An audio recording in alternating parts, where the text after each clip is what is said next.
नहीं चलता है। ये आप समझिए, आपको एक फ्री क्रैश कोर्स मिल रहा है 11th क्लास का। और जो आपकी 11th की रिवीजन है, ध्यान से सुनिएगा, जो हम लोग करा रहे हैं फर्स्ट अटेम्प्ट से एटलीस्ट आप कुछ तो सीखेंगे। अगर आप सीरियस हुए और अपने बोर्ड्स को पहले संभाल के बैठे तो आप यहां पे सीख जाएंगे। 12वीं का 50%, 11वीं का 50% अप्रोक्सीमेटली हर साल आता है। अगर आप यहां सुधार करके अगर आप 40% भी ला रहे, 10% गलतियां भी मान लेते हैं, अगर आपने 20-30% यहां पर भी ले लिया ना, तब भी आपका एक अच्छा एनआईटी हाथ में आता है। मैं ये नहीं कह रहा आप बहुत, अगर आपने बिल्कुल खत्म करिए तो आप बहुत अच्छे चले जाएंगे, नहीं, लेकिन ये नहीं भूलिएगा कि इसके पूरे प्रोसेस होने के बाद आपका सेकेंड अटेम्प्ट भी आएगा। अब जो ऑप्टिमिस्टिक बंदा होता है, जो पॉजिटिव सोचने की बात करता है, उसके लिए ये रहेगा कि सर मैं अभी नवंबर तक मेरा ये टारगेट है, नवंबर के आखिरी दिन तक मैं अपने बोर्ड्स की सारी डेरिवेशन, फिजिक्स, केमिस्ट्री, मैथ्स जितना मेरा है, मैं अपने बोर्ड्स का भी तैयार करके चलूंगा। अब सर जेई एडवांस के बैच में आप बोर्ड्स के बारे में क्यों कह रहे हो? ठीक है, ये भी एक सवाल कई हो गया आता है कि सर हमें तो सिर्फ एडवांस की तैयारी करनी है। बेटा, आपके जैसे बहुत सारे बच्चे मैं हर साल देखता हूं जिनके 75 से नीचे रह जाते हैं और फिर वो बहुत गंदे स्ट्रेस में आते हैं। ये भी आपका एक एग्जाम है, उसको भी आप उतनी ही इज्जत से दीजिए और अच्छा एक स्कोर करके टेंशन फ्री हो जाइए लाइफ टाइम के लिए। ठीक है, कोशिश ये करिएगा कि नवंबर में ये निपट जाए, दिसंबर में इस पे पूरा फोकस लगाया जाए, फर्स्ट अटेम्प्ट में मैक्सिमम जितना कर सकते हैं उतना करा जाए। फिर आपके पास 2 महीने रहेंगे जिसमें आप बोर्ड्स का तैयार कर चुके हैं, तो आप 15 से 20 दिन के अंदर अपना पूरा बोर्ड्स का रिवीजन करेंगे। आपको बोर्ड्स का रिवीजन भी करवाया जाएगा, याद करिए आपको बताया गया था बोर्ड्स का रिवीजन भी करवाया जाएगा। फिर आप वो 20 दिनों में और अच्छे से अपने वो करेंगे और आपके जेई के भी रिवीजन क्लासेस चल रही होंगी, उसमें पीवाईक्यूज के डिस्कशंस एंड ऑल सारी चीजें रहेंगी। ठीक है, अगर आप सही से, हाँ सर नहीं ये लाइव नहीं हो सकता बेटा, ये आपको रिकॉर्डेड में रहेंगे, मैं आपको पहले बता रहा हूं, क्योंकि आपको भी पता है बेटा 30 दिन या 40 दिन के अंदर पूरी 11th लाइव नहीं पढ़ाई जा सकती। ठीक है, और अगर पढ़ाई जाएगी तो फिर वही 9-9 घंटे 10-10 घंटे की एक लाइव वन शॉट होगा, उसमें आपको उतना बेनिफिट नहीं मिलेगा। रिकॉर्डेड में हम लोग बहुत अच्छे से कंटेंट को दे पाएंगे, आपको नोट्स नहीं बनाने हैं, सीधे कंसेप्ट समझिए क्वेश्चन करिए, कंसेप्ट समझिए क्वेश्चन करिए, ये आपका तरीका होता है। तो ये आपके रिकॉर्डेड रहेंगे बेटा। ठीक है, और जो अच्छे बच्चे होंगे तो सेकेंड अटेम्प्ट तक अपने आप को उठाकर ले जा सकते हैं, अभी भी मौका है। अभी आपके पास सितंबर, अक्टूबर, नवंबर 3 महीने हैं। जो आपके केमिस्ट्री, मैथ्स एंड फिजिक्स में टॉपिक्स चलेंगे उनको कंसंट्रेशन के साथ क्लास में खत्म करिए और घर पर अपने रिवीजन मॉड्यूल को स्टार्ट कर दीजिए। अब धीरे धीरे रिवाइज करना स्टार्ट करिए, otherwise end of the syllabus आते आते आपको लगता है यार पहला चैप्टर तो मैंने पता नहीं कब पढ़ा था, अब तो मैं भूल गया हूं।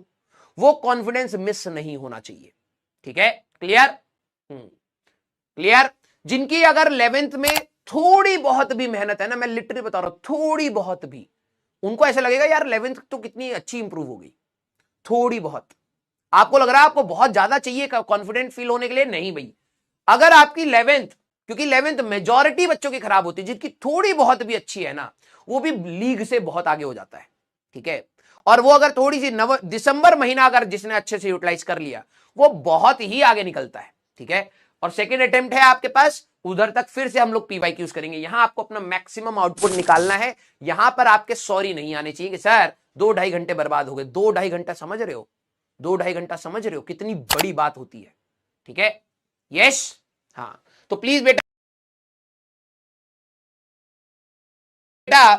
जितना हो सकता है हम लोग आपके लिए कर रहे हैं, सारी चीजों की स्ट्रेटेजी बना के हम लोग प्री प्लान चलते हैं।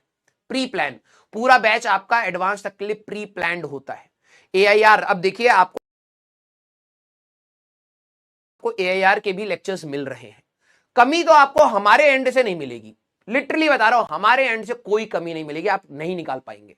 ठीक है, अब छोटी मोटी सर टेक्निकल ग्लिच ये वो, भाई देखो इंसान है, एरर्स होते हैं, ये वाली चीज की तो मैं बात नहीं कर रहा, लेकिन यस आपको अगर मौके देने की बात है, लर्निंग के लिए एप्टीट्यूड डेवलप करने की बात है, उसकी कमी हम लोग नहीं छोड़ने वाले।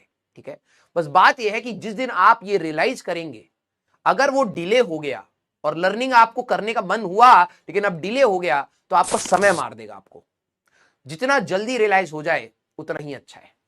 ठीक है, यस, रियलाइज जितना जल्दी कर जाए उतना ही आपके लिए अच्छा है, राइट?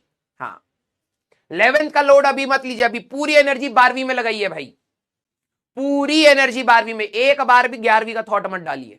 अगर आपकी 12वीं अच्छी से चल रही है, सब कुछ अच्छा है, आप निकाल सकते हैं समय, क्योंकि पिछले साल भी कई ऐसे बच्चे थे 12वीं के साथ 11वीं करते थे, लेकिन मैं वही कहता हूं उनके टेस्ट में 200 से ऊपर मार्क्स आ रहे होते थे, उनका 12वीं संभला हुआ था, तब वो टाइम निकाल के 11th रिवाइज कर रहे थे। अब मैं ये बोल दूंगा आप 11वीं पर भी ध्यान दीजिए, 100 मार्क्स वाला बच्चा भी वहां जाएगा और 12वीं में मार्क्स कमाएंगे, कोई सेंस नहीं बनेगा। वो अब आपको एनालाइज करना है कि आप समय निकाल सकते हैं तो निकालिएगा। ठीक है, यस। आइए भाई, आइए, प्रायोरिटी किसको दे भाई? अपने करियर को दें, जो भी करियर के हिसाब से इंपॉर्टेंट होगा उसको आप प्रायोरिटी देंगे। ठीक है, यस।